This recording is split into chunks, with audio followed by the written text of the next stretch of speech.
Alors salut et bienvenue dans cette vidéo. Je suis l'heureux propriétaire d'une Mitsubishi Lancer Evolution 5 qui vient du Japon. Comme tu vois, j'ai le volant à droite et le compteur de vitesse jusqu'à 180 km/h, comme toutes les voitures japonaises, du moins qui viennent du Japon, qui sont destinées au marché japonais. Il s'agit donc du châssis CP9A qui est commun au Evo 5 et Evo 6. Alors j'étais censé faire cette vidéo dehors, mais il faut savoir que en ce moment on a beaucoup de vent. J'habite en bord de mer. Ce que tu vois là à droite, c'est la mer du Japon. C'est une partie de l'océan Pacifique. J'habite à environ 800 km du Japon, en Extrême-Orient russe, à Vladivostok. Et la proximité du Japon fait qu'on a beaucoup de véhicules japonais qui sont importés ici, et on a une culture de la voiture japonaise qui fait partie de la culture locale en fait. Il y a beaucoup de légendes JDM ici. Si tu aimes les voitures japonaises, Vladivostok ce sera un paradis pour toi. Mais bref, on va pas parler de ça aujourd'hui. Aujourd'hui on va parler de la voiture.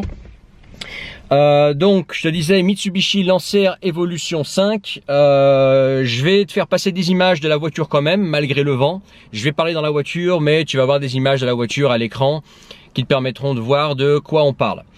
Donc je vais sûrement en oublier beaucoup. Dis-moi dans les commentaires ce que t'aimes comme voiture japonaise, si t'es plutôt Mitsubishi Lancer ou Subaru Impreza, ou si toi t'es plutôt propulsion ou plutôt Nissan. Moi j'aime beaucoup les Nissan R32 GTR, les R34 également, un peu moins les R33 et beaucoup moins les R35. Les R32 c'est vraiment un de mes rêves.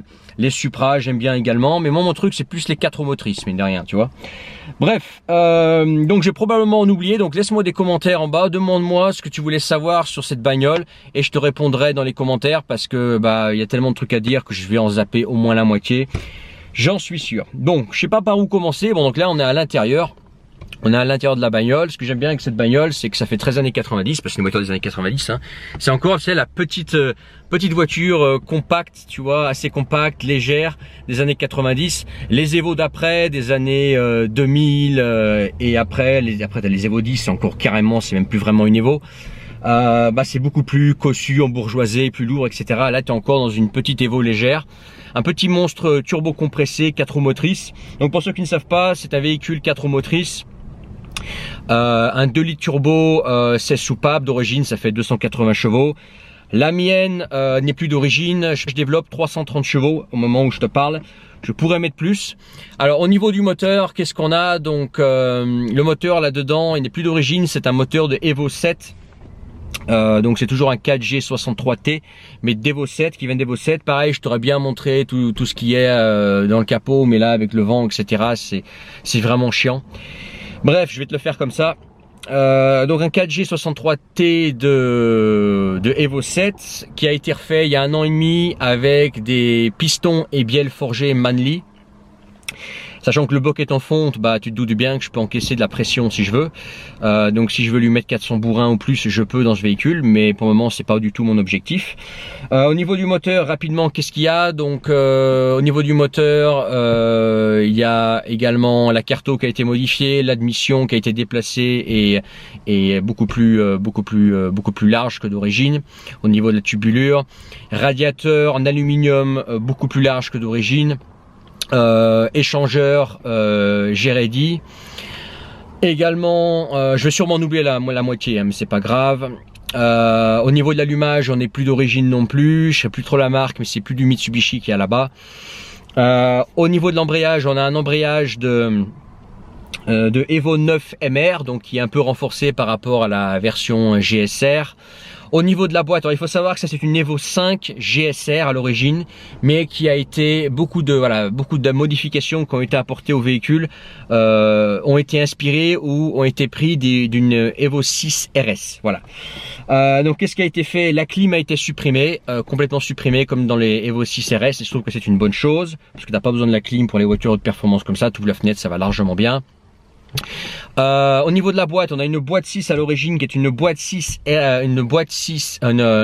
de Evo 6 RS, donc une boîte 5 par contre, 5 rapports, mais qui a été renforcée, mais avec des rapports plus courts que la GSR. Au niveau de la transmission à l'arrière, on a un différentiel autobloquant conventionnel donc type Torsen, qui vient d'une Evo 6 RS également. Donc il n'y a plus le système Active Euro Control qu'il y a normalement sur les Evo 5, 6 et après, même sur l'Evo 4 il me semble qu'il y a ça déjà. Donc en fait c'est un différentiel intelligent, hydraulique, etc. Qui a aussi ses avantages, qui a aussi, qui est bien évidemment aussi sympa, mais par contre qui a tendance à péter si tu envoies comme un goret. Donc moi derrière j'ai un différentiel autobloquant conventionnel, tu peux envoyer comme un goret, ça pète pas quoi. Puis au niveau entretien c'est simple, tu changes l'huile de différentiel de temps en temps et ça suffit quoi.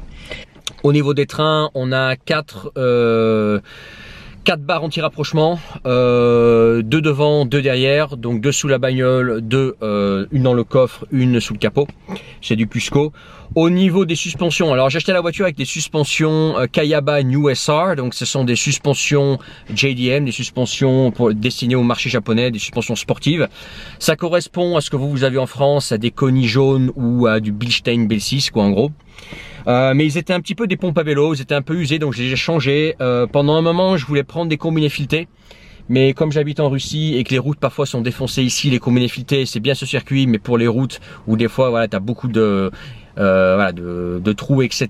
Bah, c'est un truc à te péter le dos et puis c'est pas confortable et ça a tendance à rebondir un peu trop. Parce qu'en fait quand tu achètes des combinés filetés tu sais jamais vraiment ce que tu prends quoi, ce que tu achètes. À moins de prendre du Hollins et de mettre 3000 balles dedans, ce que je ne comptais pas faire parce que c'est pas un véhicule que je vais utiliser souvent sur circuit. Bah c'était un petit peu voilà une roulette russe quoi. T'achètes un truc taïwanais ou t'achètes un truc japonais comme du TIN, comme du D2, etc. pour du taïwanais. Tu sais pas comment ta caisse va réagir, donc j'ai préféré la jouer safe. J'ai récupéré 4 amortisseurs Mitsubishi. Tu sais, les spécialistes connaîtront, tu sais, avec la tige vraiment large là. 4 amortisseurs Mitsubishi en super état, que j'ai fait refaire et que j'ai fait retarer par un préparateur ici là où j'habite, qui est spécialisé dans la suspension pour les refaire et aussi pour les retarer. Et ce qu'il a fait, c'est qu'il a repris, en fait il existe pour cette bagnole, il existe des suspensions Rally Art, des suspensions sport Rally Art à l'époque. Alors maintenant c'est impossible à trouver, c'est très difficile à trouver. En fait ça ressemble vraiment à l'origine, d'aspect c'est comme de l'origine, c'est juste qu'ils sont peints en blanc et le retarage est différent. Et ce qu'il a fait en fait, c'est qu'il a repris le retarage selon ces amortisseurs Rally Art qui étaient dispo pour cette bagnole à l'époque. Donc en fait finalement ce que j'ai maintenant c'est des amortisseurs Rally Art, parce qu'il m'a dit voilà j'ai repris la viscosité d'huile qu'il y a dans ces Rally Art. Et puis un autre truc, je ne saurais pas t'expliquer parce que je suis pas je suis pas un spécialiste amortisseur, mais il m'a dit voilà en gros maintenant tu as 4 bouts de bois. Et je suis satisfait, c'est plus rigide que les New SR, mais sans que ce soit casse-dos non plus, pas trop de rebond, donc je suis satisfait. Donc maintenant j'ai 4 amortisseurs Mitsubishi retarés, ça va très bien pour une utilisation mi-route et un petit peu de circuit de temps en temps. Au niveau, pour rester sur les trains, au niveau du freinage, je viens de poser 4 disques ventilés. J'ai acheté cette bagnole, il y avait 4 disques Brembo dessus, plus comment dire, comment on appelle ça en français, les plaquettes Brembo. Il faut savoir que ce véhicule d'origine est équipé d'étriers Brembo. Donc j'avais tout en Brembo. Alors bien évidemment ça freine bien, par contre ça cuinait, ça faisait un bruit de malade. Tout le monde me regardait, j'en ai eu marre. Donc ce que j'ai fait, c'est que j'ai enlevé tout ce qui était, j'ai enlevé les disques et les plaquettes Brembo, je les ai chez moi au cas où si je veux un jour les remettre. Et là j'ai posé donc 4 disques ventilés percé et rainuré japonais, d'une marque japonaise qui est dispo au Japon et qui est dispo aussi en Extrême-Orient russe, qui est vraiment pas connu en Europe. J'ai posé ça et maintenant voilà, au niveau freinage, au ressenti c'est pareil que du Brembo, mais au moins j'ai plus le i, j'ai plus de bruit de freinage comme avant. Après au niveau endurance, je pense que ça va pas être aussi bien que Brembo, mais au moins pour une utilisation route ça me suffit largement. Si un jour je veux vraiment envoyer comme un goret sur circuit, je repose du Brembo, ça cuinera, c'est pas grave, mais je serai sur circuit, c'est pas pareil. Au niveau des jantes, donc des jantes d'origine là-dessus il y a du 17, moi j'ai du 18 qui viennent d'une Evo 10. Aussi plus large. Au niveau des pneus, donc là actuellement je suis en Yokohama Advance Sport en 235/40/18, donc ça c'est pour l'été. J'adore ces pneus là d'ailleurs, vraiment Yokohama, eux ils m'ont pour client. Je suis vraiment satisfait de ces pneus là, ça accroche. Et l'hiver je mets du Michelin X-Ice pour la neige qu'il y a ici en hiver, et puis la glace, le verglas, etc. Alors le verglas, bien évidemment, si tu tombes dessus, il n'y a pas grand chose à faire, mais bon, avoir des pneus neige, ça aide toujours sur une route un peu glissante. Voilà ce que je peux te dire pour le moment. Donc le volant, je pense que tu l'as remarqué, c'est pas le volant d'origine. Ça c'est un volant de Evo 8, c'est toujours un Momo, mais c'est un volant d'Evo 8. Je trouve que c'est une bonne décision, parce qu'en fait le seul truc que j'aime pas dans l'Evo 5 et 6, c'est les volants d'origine. Ils sont vraiment à dégueuler. Donc le volant d'Evo 8 est beaucoup plus joli. Donc voilà, je suis content d'avoir ça. Donc là la sellerie a été complètement refaite. Ce sont les sièges d'origine, hein. Recaro, avec les ceintures rouges, la petite touche. Là, tu vois, la petite piqûre rouge, le détail rouge, le récaron rouge, tout en rouge et noir. Là, le plafond noir, que j'aime beaucoup, qui n'est pas d'origine non plus, à l'origine c'est gris. À l'origine, cet intérieur est vert. Et la voiture est grise. La voiture a été complètement repeinte en rouge et elle a même été homologuée pour être rouge maintenant. Donc maintenant officiellement la voiture est rouge, elle est homologuée comme ça pour la route.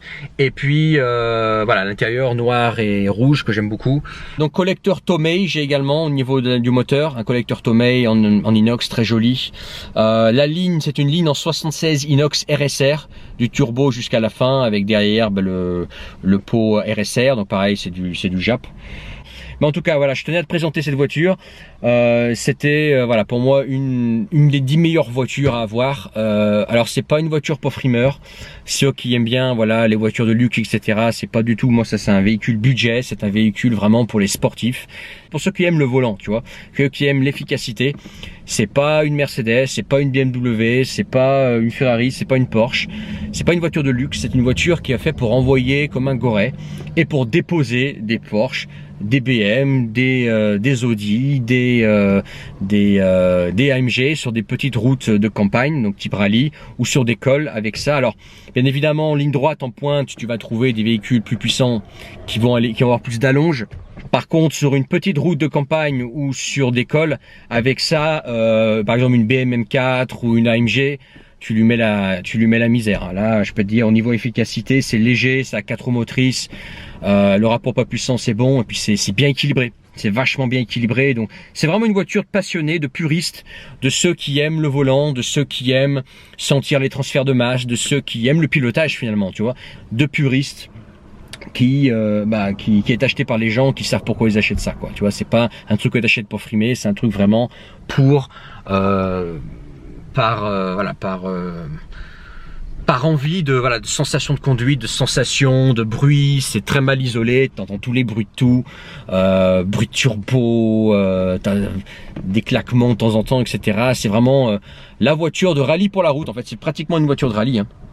C'est pratiquement une voiture de rallye. En tout cas, voilà, partage cette vidéo avec des personnes que tu connais qui s'intéressent aux voitures japonaises, aux voitures JDM, à la culture JDM, et puis notamment au rallye, quoi. Ça, c'est vraiment la légende de rallye. C'est la légende de rallye, comme une 306 Maxi, comme une Subaru Impreza STI, comme une Corolla à l'époque dans les années 90. C'est vraiment une légende de rallye. Et dis-moi dans les commentaires quel pilote de rallye très connu finlandais, un pilote finlandais, mettait la misère à tout le monde avec les Evo 5 et Evo 6. Il y a même eu une Evo 6 dédicacée à ce monsieur. Dis-moi dans les commentaires qui est ce pilote finlandais qui a fait que cette voiture maintenant est devenue légendaire. Alors je sais pas si tu entends bien le son, donc on va aller s'engager. C'est juste que il y a pas mal de bagnoles.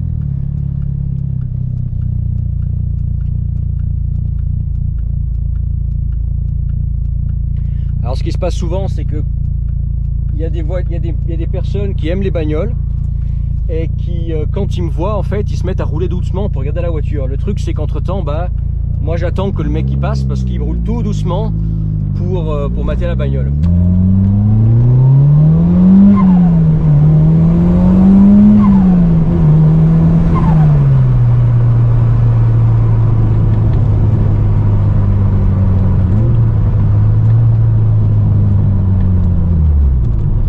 Les gens intelligents comprendront.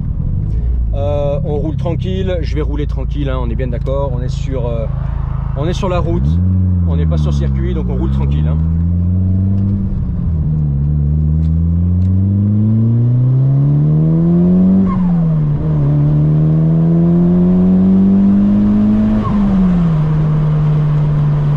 Alors ce que j'adore moi en fait, c'est regarder dans le rétro et puis voir ce gros aileron derrière. Alors ce gros aileron derrière, c'est un aileron d'origine en fait, il est réglable. Tu peux l'incliner davantage si tu veux. Alors certaines personnes me demandent si c'est du tuning, si c'est moi qui ai ajouté l'aileron. Non.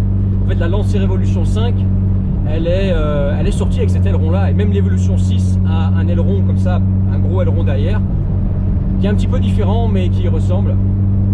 Pareil au niveau de la largeur de la bagnole, ce que j'aime avec cette bagnole, c'est le côté trapu, le côté large, tu vois. C'est bestial. Et tout ça c'est d'origine en fait, à part les jantes qui sont du 18 au lieu du 17, d'aspect la voiture est d'origine. Il n'y a que la déco typiquement de course, Rally Art, et puis les jantes qui sont pas d'origine. Si tu as le pot d'échappement également, mais ça c'est vraiment un petit détail. Mais sinon le véhicule est d'origine. Et ce qui est fou, c'est que d'origine, ils sortaient des véhicules bestiaux comme ça.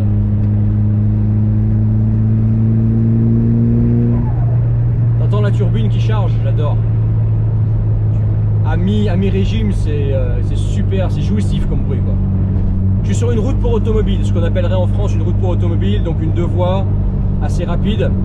Bien évidemment, c'est pas l'endroit où tu t'amuses avec ce genre de bagnole. Avec ce genre de bagnole, il faut aller sur les petites routes étroites, avec des épingles, et là tu peux envoyer, une fois que tu connais le transfert de masse de cette bagnole, tu sais comment elle réagit, c'est hyper efficace.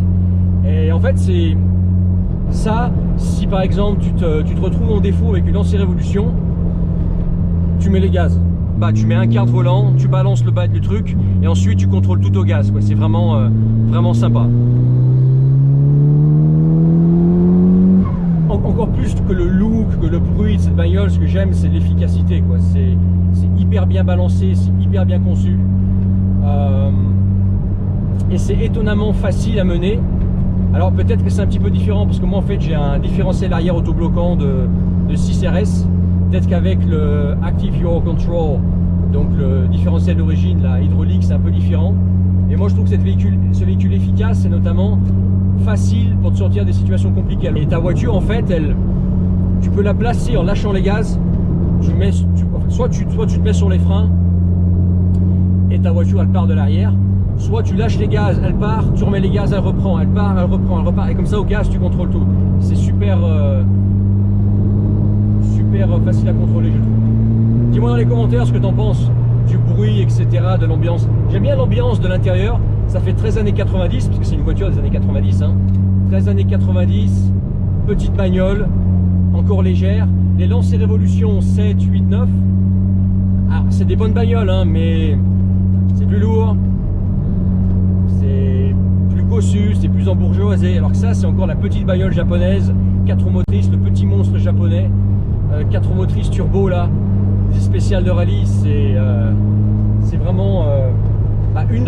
c'était une de mes voitures préférées, j'ai toujours voulu en avoir une, et l'opportunité s'est présentée pour moi d'en avoir une, donc je l'ai acheté. Il faut savoir qu'ici en Russie, il y a encore 6 mois, 1 an, ces voitures tu pouvais les trouver à bon prix. Maintenant les prix ont complètement explosé, comme en Europe d'ailleurs, Maintenant en Europe, une voiture comme ça, maintenant ça vaut vraiment des sous, alors qu'en Russie il y a encore pas longtemps tu pouvais les toucher pas cher. Donc j'ai sauté sur l'occasion avant que les prix explosent. Et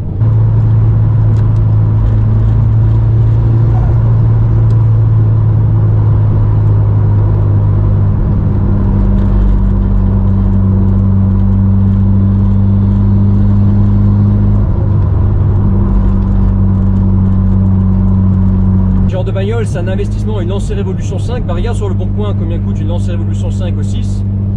Il y a 10 ans tu pouvais les avoir pour 10 000 balles, même pas. Maintenant ça coûte 30 000 balles, tu vois. Et c'est des investissements en fait, c'est des voitures qui prennent de la valeur. Donc quand tu mets des sous dedans, c'est pas de l'argent jeté par les fenêtres, c'est des voitures qui prennent de la valeur. Là par exemple au mois de septembre, après l'été, je vais faire donc le sous-passement, reprendre les points de rouille, la poncer, remettre un traitement anti-rouille, etc. Voir s'il n'y a pas des points de rouille éventuellement qu'on a oublié, parce que la faiblesse de cette bagnole c'est la rouille. J'aime bien les Subaru aussi, mais pour moi ça vaut pas une Evo. La Lancer Evolution, pour moi c'est supérieur au Subaru Impreza STI. Mais elles sont très bien quand même, attention. Et c'est pas la même bagnole. J'ai déjà roulé en Impreza STI, excellente bagnole, très équilibrée aussi, il y a un son sympa. Mais pour moi ça vaut pas une Lancer Evo. La Lancer Evo pour moi c'est la reine des rallyes, c'est le monstre des routes sinueuses. Et puis voilà, c'est la légende. C'est la légende.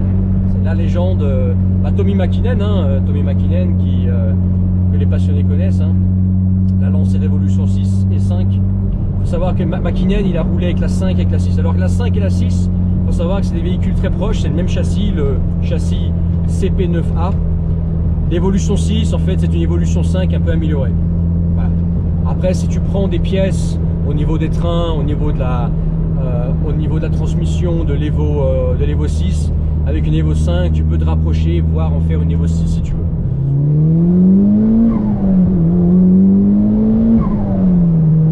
Je sais que ce véhicule est déjà très rare là où je vis moi, et en France, il n'y a pas beaucoup de lancers Révolution 5 ou 6, donc je me suis dit bah c'était l'occasion de faire une vidéo pour te la présenter et donner un petit peu mon feedback quoi.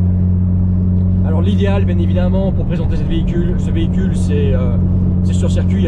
Peut-être d'ailleurs quand je ferai une sortie circuit, peut-être que je filmerai ma sortie circuit et je te ferai un feedback sur circuit parce que c'est là qu'elle est dans son élément. Mets ton pouce bleu si tu as aimé cette vidéo et que tu aimes cette bagnole, partage cette vidéo, laisse des commentaires en bas, commente, dis-moi ce que tu as aimé, pas aimé, les questions que tu as, les choses que j'ai pu oublier. En tout cas voilà, ça a été un plaisir de te la présenter et on se retrouve dans les commentaires pour en parler, de Mitsubishi Lancer Révolution ou de voitures sportives japonaises en général. C'est ma passion et je pense qu'entre passionnés, on n'a jamais assez d'en parler. Voilà, on se retrouve dans les commentaires et à plus tard pour une autre vidéo.